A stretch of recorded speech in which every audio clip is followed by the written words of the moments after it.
Pambansang loyalista, dito mo makikita. Pambansang loyalista, dito makikita ang totoong balita. 1, 2, 3, Pambansang loyalista, ito ang the best.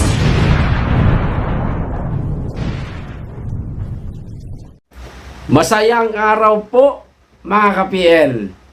Nga ang mga umaasa na makapasok ang ICC sa bansa. O eto, video, pahayag po mismo ng Pangulo. Tinuldukan niya na mga ka-PL. Panuurin po natin, pero bago ko lang po simulan, magkikisuyo muna sa mga hindi pa po nakasubscribe. Baka naman. At pag-click na rin ang notification bell para updated sa lahat ng upload. At huwag niyo pong kalimutan, palike na rin sa video. Maraming salamat. Makikisuyo lang. Masaya tayong mga supporter ng mga Duterte, mga ka-PL, pero masakit ito sa dibdib. Ha? Nitong mga anti-Duterte. O eto na ho yung video, simulan na po natin at in-update ko lang po kayo sa naging pahayag ng Pangulo. Short video lang po tayo ngayon mga ka-PL. Eto na. Para ma-push through daw yung probe. What do you think of this, sir? Well, this is not unusual, but it's really a sense of the House resolution, and it's the sense they're just expressing or manifesting the sense of the House that perhaps it's time to allow or to cooperate with the ICC investigations. But as I have always said, there are still some problems in terms of jurisdiction and sovereignty. Now, if you can solve those problems, then that would be something else. But medyo fundamental yung mga question na gano'n eh.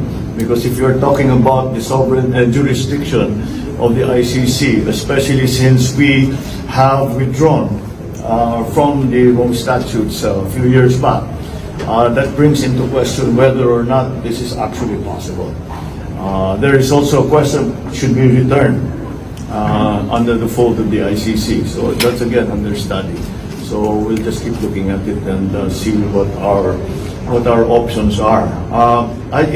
Simple lang para sa akin, simple lang naman yung issue yan eh.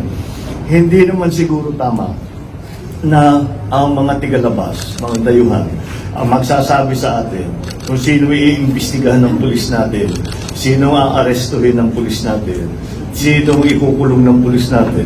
Hindi naman dapat tama, hindi naman siguro tama yun.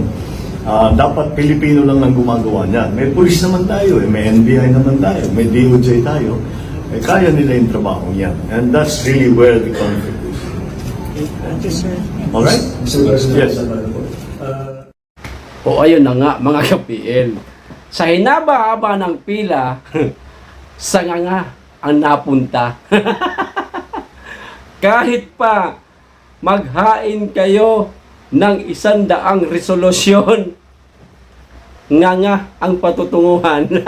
Maliwanag na ha ang sinabi ng Pangulo o sa mga umaasa na makapapasok pa ang ICC sa bansa, huwag nyo nang pangarapin. Itigil nyo na.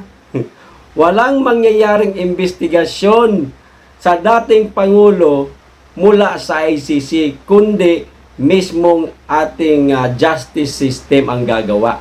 Sabi ng Pangulo, hindi ICC. Maliwanag. Imbis na ICC, ang gusto ninyo mag-imbestiga, ngayon, hikayatin ninyo ang sariling hukuman natin. Maaari, yan, malaki ang posibilidad na maiimbestigahan ang dating Pangulo, pero ICC, wag na ho kayong umasa.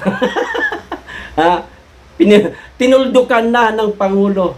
Tapos na ang usapin tungkol sa ICC. Kaya kayong mga kongresista, itigil nyo na rin ang paghain ng resolusyon sa Kamara. Mapapahiya lang kayo sa Pangulo. Okay?